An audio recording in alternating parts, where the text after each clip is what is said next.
Hi and welcome. My name is Jeana Roth and I'm a professional counselor in Missouri and Illinois. I work with the Fellowship of Former Christian Scientists in their Get Wise programming, doing some guest teaching, some seminars and workshops. I was able to share at the FFCS conference of 2023, and I was invited to lead the Get Wise track focusing on forgiveness. So while I can certainly appreciate that this is a tricky subject, we took a high participatory workshop approach for this conference, and it turned out to be really effective. I'm not sure how that will translate onto the recording though, so I wanted to share a bit of an introduction. If you haven't already checked it out, there's another video on the FFCS page where I summarized some of the research that has been done on the purpose and value of forgiveness.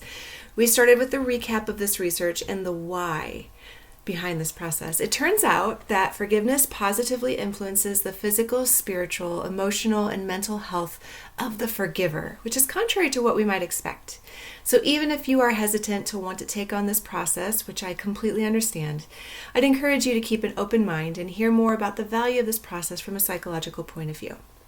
Throughout the session, we'll be focusing on a flowchart created by Dr. David Stoop that appears in his book, Forgiving What You'll Never Forget. This is one of my favorite books on forgiveness, and it has a lot of helpful commentary. So more on that to come. Let's dive in with a recap of some of the research. Forgiveness happens within the victim rather than between parties. So it's been shown in research to have a positive impact on our psychological, mental, emotional, relational, and physical health. So we're going to kind of talk through a little bit of that here. The physically, they've actually done studies that have shown that it has an increase, statistically significant increase to immune system functioning, so reducing the stress on our immune system and building that up, reducing the risk of heart disease, our muscles relax, strengthens the immune system. It actually has been shown to lower our white blood cell count and hematocrit levels. It improves our overall health, improves cardiovascular health, it improves our nervous system health, and it reduces pain within the body. So a lot of people with chronic pain issues have found some benefit from that in studies that have been testing forgiveness protocol. Mentally, it can reduce anxiety, depression, PTSD, and the impact of many major psychiatric disorders. It reduces pain and mortality rates. Stress correlates with mental health strain and reduces the psychological distress from that, and more people were shown to have a more positive outlook on life. Emotionally, it reduces overall anger and bitterness. It builds resilience and empathy. It increases confidence and optimism. It creates space, relationally, it creates space for attachment repair and healing relationships. It also reduces interpersonal stress, building self-esteem, and more satisfying relationships. So again, this is just a rundown. I do have a bunch of those studies with me if you wanted to look at any of those. I don't have everything, but a few of them if you're interested in looking. And then spiritually, there's not a lot of research on the spiritual implications, but there's a lot of anecdotal support for increased spiritual implications. And then the other thing is one of the modalities I practice is DBT, or dialectical behavior therapy. And one of the principles we can pull out of that is this idea of non-acceptance, radical acceptance. So when we actually take something that we've already problem solved and it's not actually needed, if we can actually radically accept it, we can decrease our own suffering. Because the pain's happening anyway. So if we choose non-acceptance, then we're actually increasing our own suffering. So the idea is that the pain is still there whether we accept it or not. And so by accepting that it is there radically, we're actually decreasing our suffering. So again, it's just another way to kind of build up that case for forgiveness from some of the things we have in the field. Forgiveness is choosing not to add to your own suffering, and we do this by choosing to accept the truth of the situation. So we accept the truth and we agree, and we're going to see that in the table that we're going to be working with. So what happens when we don't forgive? The opposite of this is true. If you don't forgive, there are consequences to it. There can be consequences to us physically, emotionally, spiritually, relationally, all of those things. One of the studies said that staying angry, resentful, and vengeful comes at a price. All of these feelings can have a detrimental impact on your physical and emotional health, as well as your relationships. So again, and that's not to say that you have to complete the process of forgiveness, but it's helpful to be starting down that path. So whether that's forgiving somebody else or whether that's forgiving yourself, it's important to kind of be thinking through what those wrongs were and how we can maybe move towards a healthier place. So, and actually, this is actually one of the most motivating things for me, and that is that the damage is actually done to us as people. So it's not actually to the abuser. So if I choose not to forgive, it's not actually giving me any power or hold over them. It's actually hurting me, right? And so sometimes it's helpful. I work with clients a lot with this issue of forgiveness, and I don't push people in terms of timeline, but we do kind of talk about the impact it's having on them versus what do you think this impact is on the person who actually hurt you? I don't think they're actually thinking about it at all. So it's not actually causing them pain right now. So that's something that can be helpful as we think about the consequences of that. We're going to start with just some journal entries. So today we're going to be following a format that's a little bit of teaching, some journal entries, some one-on-one talking, and then we're going to open up to a larger group. And so we're going to start with this. These questions will kind of follow us through this whole section. So just be thinking as you write if there are things that you want to keep personal or if there are things that you want to share.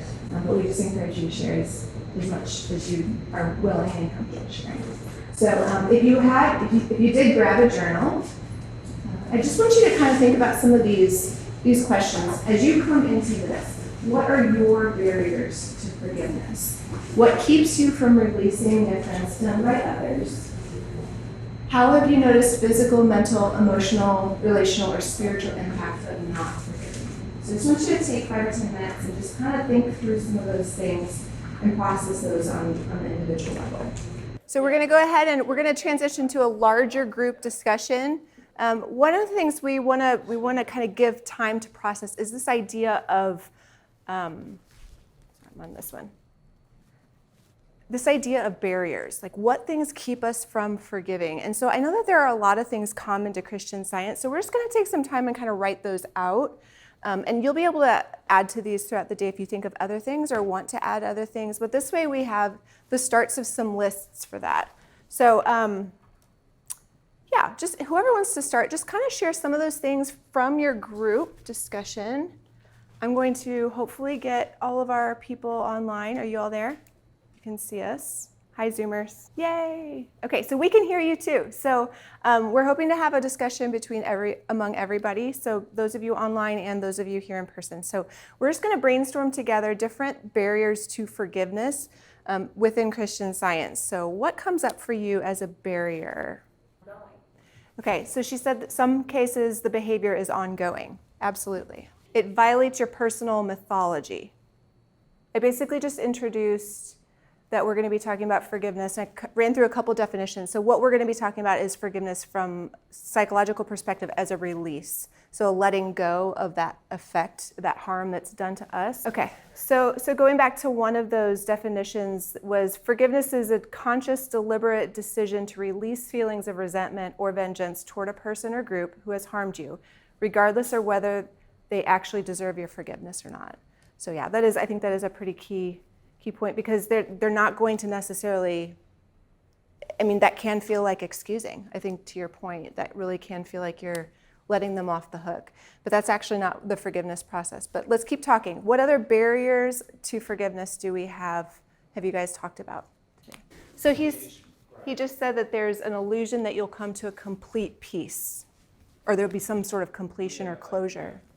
And that kind of is that sense of closure, like everything is completed. There's a final point of closure. Mm-hmm. Okay, so she said that the other thing is this idea of perfect completion, that there's not process to it, but an end result, really. Yeah, focused. An expectation that I can do it all perfectly at once. Good. Not good, but yeah.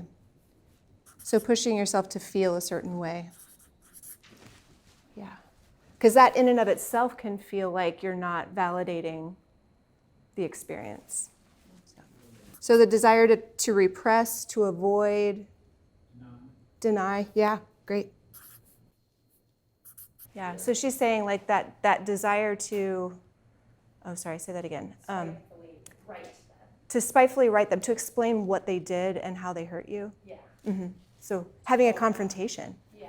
Yeah. Other one you said is that some of the people that you want to forgive or that you might forgive are no longer living, right? And so there's no person to talk to have that process of repair. This need to forgive ourselves first, right? That we have to sort of have, don't we get to count first for a change? Yeah. Yeah. Said thinking I was right and they were wrong and then wanting justice. Does that summarize what you're saying? Yeah. So wanting them to validate your experience. Yeah. Yeah, great. In the CS class for harmony, my mother was always, let's be harmonious, go kiss your sister, let's have harmony. You know, it just cuts off that feeling, or that being able to negotiate or being able to discuss the issue even. You just got cut off. Okay. Let's have harmony, end of story.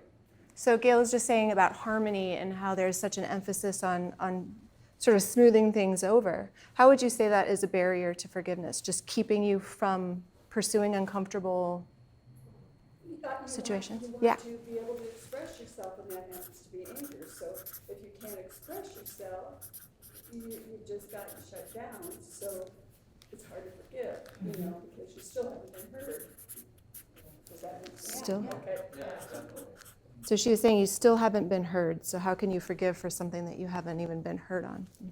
Yeah, so they're saying like having no space for anger. And so if you don't have that anger, how do you process the grief, right? How do you actually move through it and get to a point of, okay, we've grieved this thing, now we can release it. Yeah, and that anger can be really old. I'm just repeating things so that they can hear them on there. Great job, guys. If there are other things that come up, even Hillary, if you want to kind of facilitate getting those to Eli, he's kind of watching the chat. If there are other things that you think of, we have Post-it notes here, and we can just write them on a Post-it note and stick it to this. We're going to post this up here in the room somewhere, or maybe out in the hallway. I don't know. I'll find somewhere to post it, but we will, and then we'll try to get you guys a copy of this too, because you guys did a great brainstorm on that. So thanks for participating in all of that with us. So barriers to forgiveness coming from Christian Science, there's a lot of them.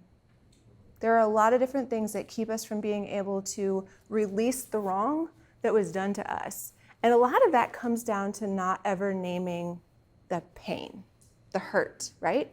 Hurt and pain don't exist in Christian Science. So that tracks. So let's go ahead and keep going. A couple things that we want to consider as we approach this discussion are the ideas of attachment and barriers. So just some things to keep in mind. If you haven't heard me talk about attachment, don't get me started. I could be here all day just on attachment alone. I love talking about attachment.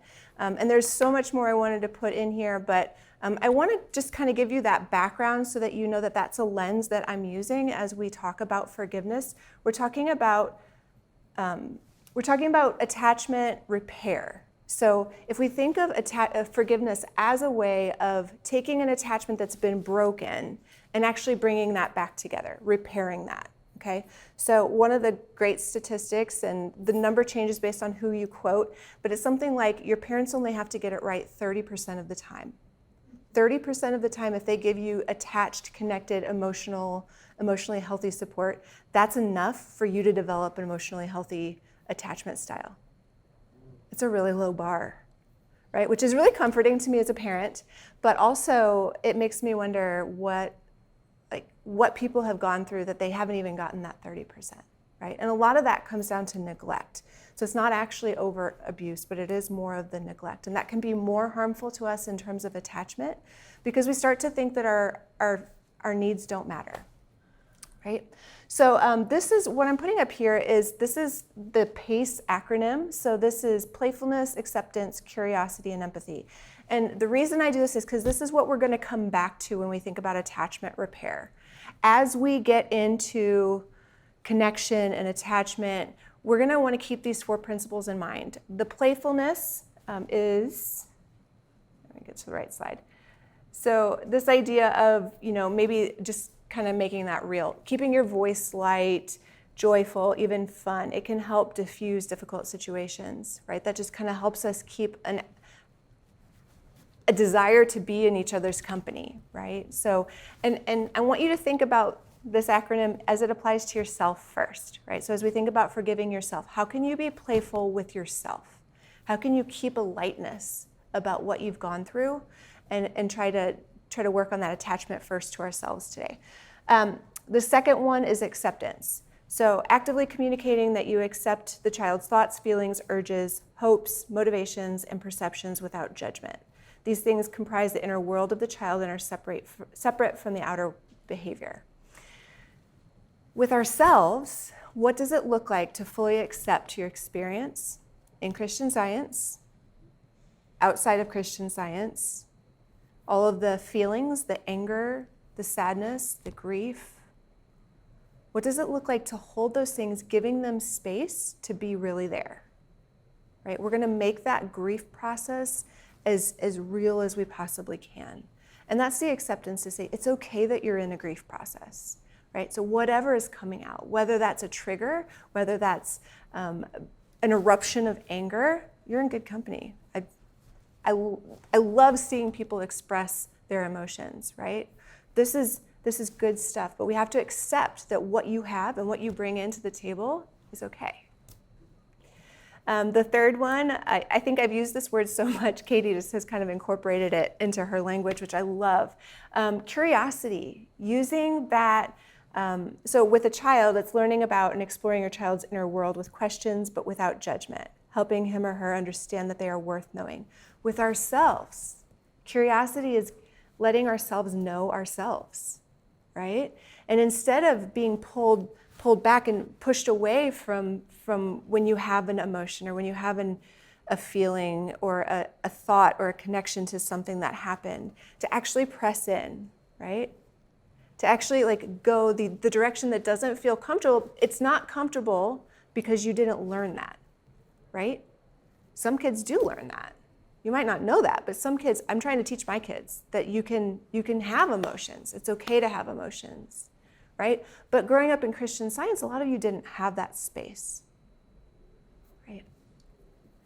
So learning that it's okay to be curious about your own emotions and your own experience within Christian Science and even more broadly than that. And then the last one is empathy. So with a child, it's communicating that the child's inner life makes sense and that you want to be with him or her in hard times. With us, within ourselves, it's communicating to yourselves that you matter, that this work is important because you matter. And because you matter, we're going to take the time to work on those things, to forgive ourselves, to try to release some of the things that have been done to us as wrongs so that we can move on and not have that offender have the final say. Okay, so that's really the purpose of attachment as one of the lenses that we're considering is to consider, so this idea of attachment is how we connect with someone else or how we connect within ourselves, intrapersonal attachment, but then also when that's broken, right? When there hasn't been acceptance, when there hasn't been empathy, when there hasn't been a curiosity, it's been a shutdown instead, it's learning to actually bring that stuff back and say, how can we repair this? How can we bridge this gap and make this right again? Okay? Is that all making sense? Any questions on attachment before I move away? Because I could talk all day on attachment. There are a couple links there I just put in. Daniel Hughes is one of my favorites that works with attachment. There are so many people right now working with attachment and doing some great work.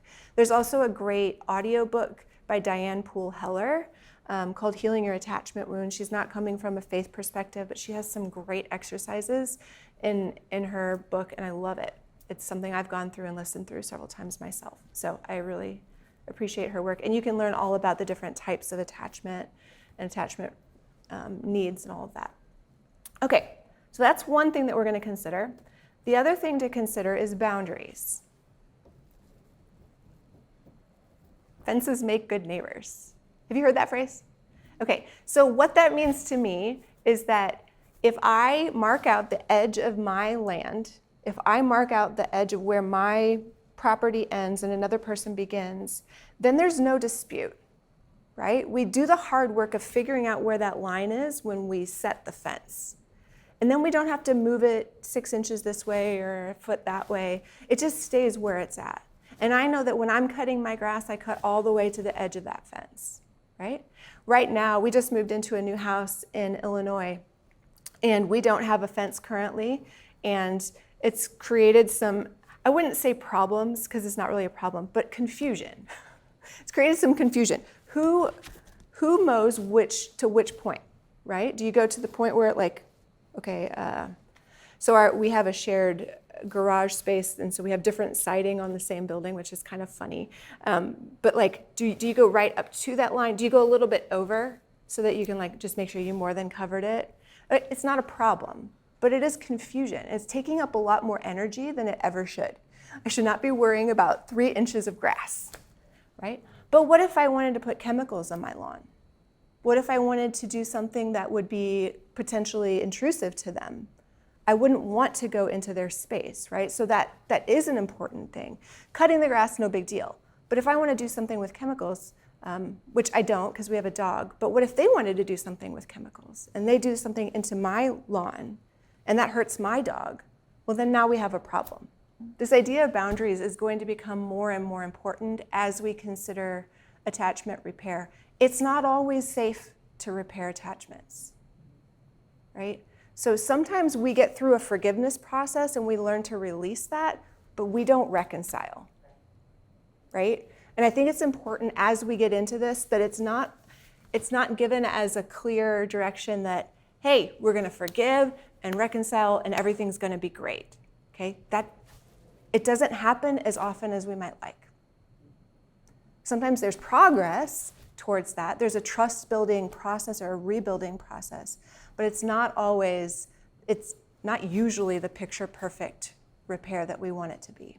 So if we think about fences making good neighbors, as you think of this metaphor, I want you to think about different types of fences. So what type of fence should you build around yourself?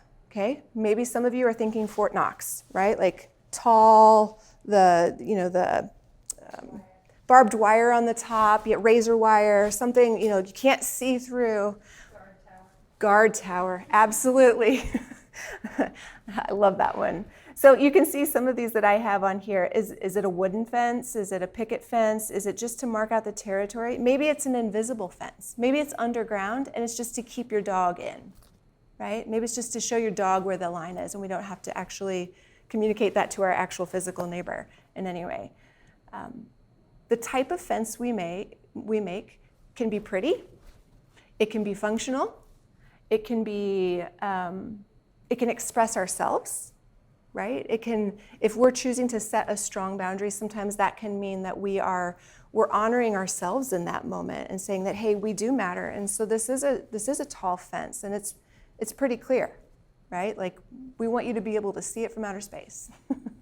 That's okay. Sometimes we're there. And sometimes we need to change the type of fence we have, and that's okay too. The other thing to consider with boundaries is, do we have a gate in that fence? Is there some sort of mechanism by which somebody could earn trust and actually enter your property? What would that gate look like? Again, is it something to keep cars out? Is it something to keep livestock out, people out?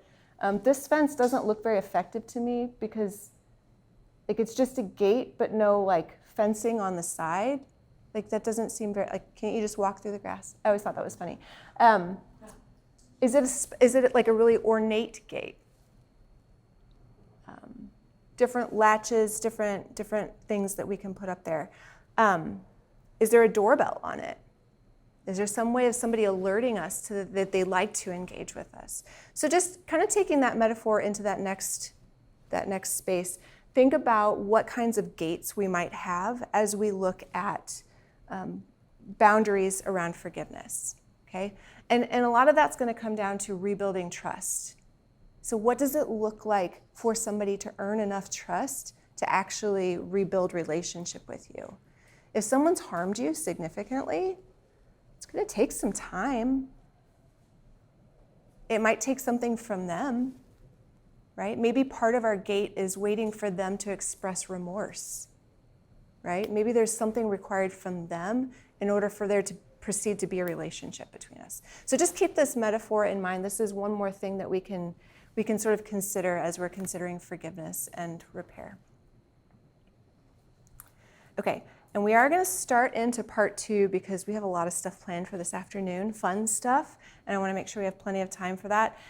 We're going to get into this a little bit. Who am I forgiving and for what? So one of the most important parts that we think about with forgiveness is we have to name the wrong, okay? So naming the offense and then the offender. We forgive people, not the system. I think the more specific, the more narrow we can make that, specific harms, specific things that were done to us, the better. That's going to help our grieving process be more attuned to what has actually harmed us and less sort of this ambiguous, I forgive you for everything, right? So we want to make that as narrow and as deep as we possibly can. The more specific, the more helpful that process will be. So we're going to be thinking through what things were done to you, so abuse, that's coming from the outside towards you, actions done to you. And then also what was not done to you. What things were neglected from you that you needed that you didn't get. Okay, so it works both ways. The positive things that you were denied and the negative things that you didn't want. Okay? All right, so placing blame appropriately. Okay, so if you look on your chart, we have that, this is where that forgiveness journey kind of veers to the right, to that right path. And that's, so the offense occurs, we experience hurt, we tell and retell the event, we make a choice, we place blame appropriately. So this is actually going to be the bulk of what we do today, is thinking about who has hurt us and how have they hurt us. So what components? So, and I said this before, I'm not sure if I said this while you guys could hear me online, but that left column, actually, that path of denial is the one that most closely mirrors the CS teaching. So this is one that you might be more familiar with. I actually see that middle one a lot with former Christian Scientists because there's, once you do start feeling, then it's like straight in the middle, like that anger and that bitterness, but what do you do with it? Right? Unless there's a process to get that out of you, you can kind of sit with that and then become kind of bitter in that. And sometimes that's just part of the journey, right? So sometimes that's not the end result, but just a step on the way. And that's okay too. So if you're there, don't stress. If you want to be somewhere else, we can figure out how to get you there. All right. I want to read a few just examples that I came up with. These are not real stories, but ones that are kind of composite of different people that I've heard over the years and from different clients and different people I've worked with. So one example might be, I grew up in Christian Science as a third-generation CSer. I need to grieve that my parents didn't do all right. I do believe they loved me and were just as duped as I was, but they still didn't give me a healthy model of emotionally healthy interactions. I need to forgive them for their ways of parenting, for the ways that their parenting was neglectful to me, right? And maybe we could even be more specific than that. In what ways? What were you denied? What did you not get that you needed? And then I also need to forgive my grandparents for joining Christian Science. Another example might be, I joined Christian Science as an adult. I need to grieve and forgive myself for that choice.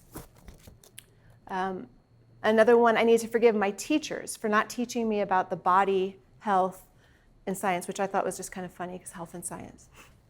For all of the teaching in the health and science, they don't really do a great job teaching about health and science. So those are just a few examples to kind of get us started in this conversation. But what we're going to do next is to go back to the journal entries.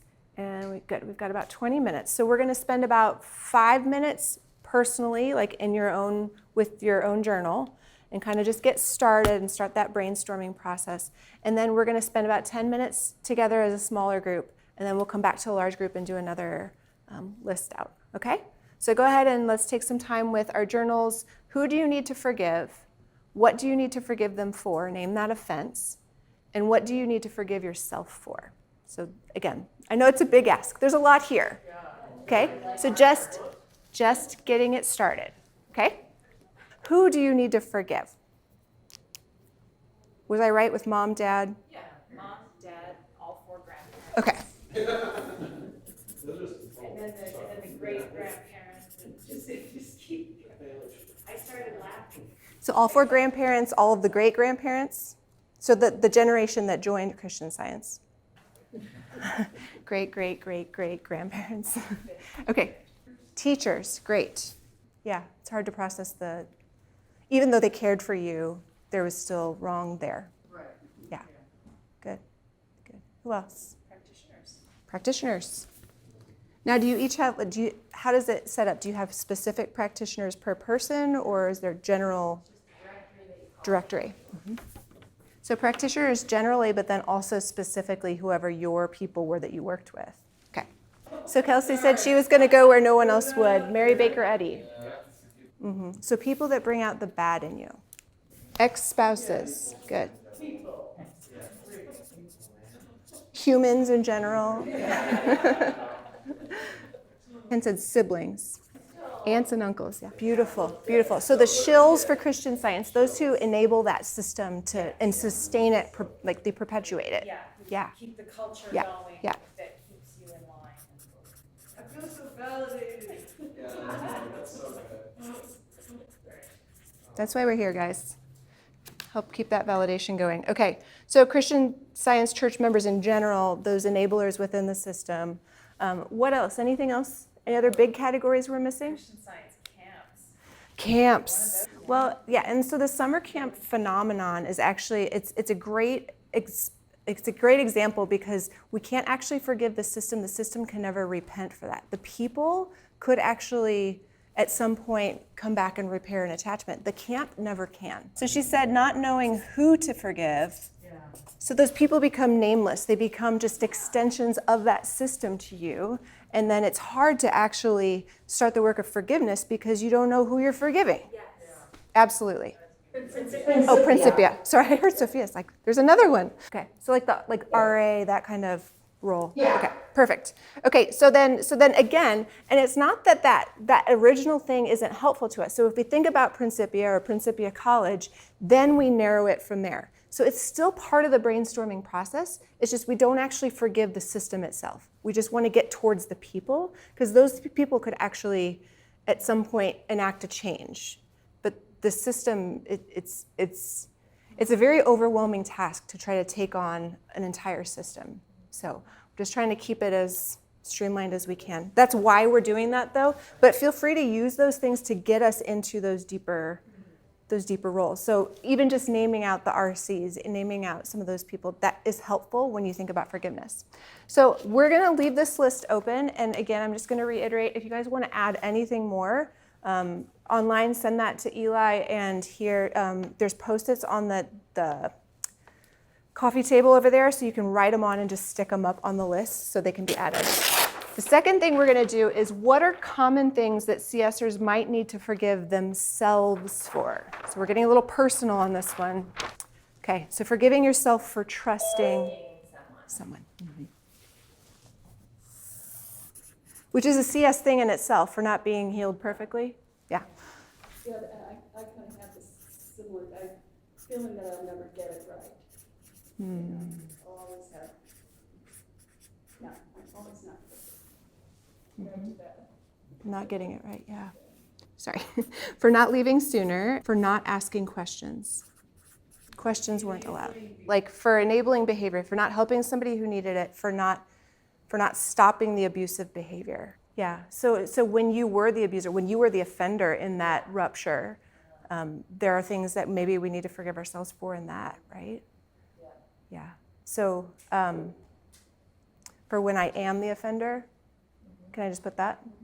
Yeah, and that's a big one. We're going to talk about that one a little bit more later in terms of apology. So, yeah.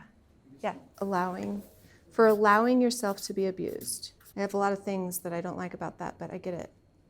Yeah. Sort of that feeling, that passivity. So for allowing myself to be abused, for passivity, for not saying no, right? So kind of all three of those concepts kind of together. Good. No, that's really helpful language. So for judging people harshly, for making assumptions, and for not seeking to understand. Yes.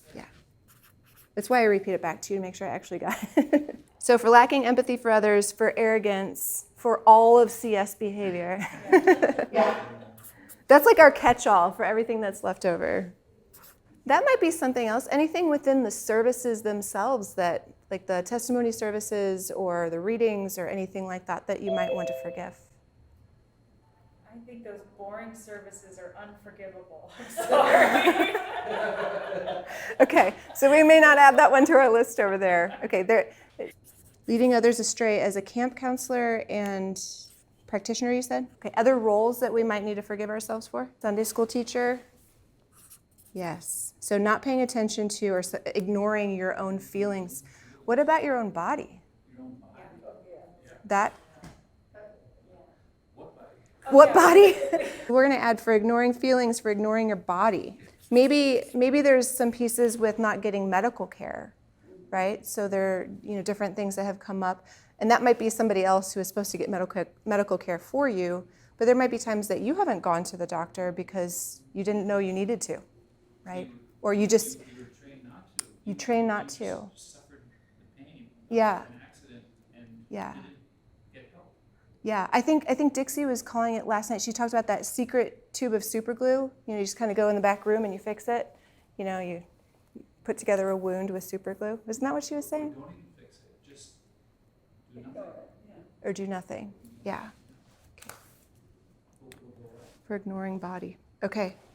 Great. These are great starts, and I think this is going to be something we can keep adding to. So as you have things continue to keep coming up, we have barriers to forgiveness. Who do you need to forgive? And what are the common things CSers might need to forgive themselves for?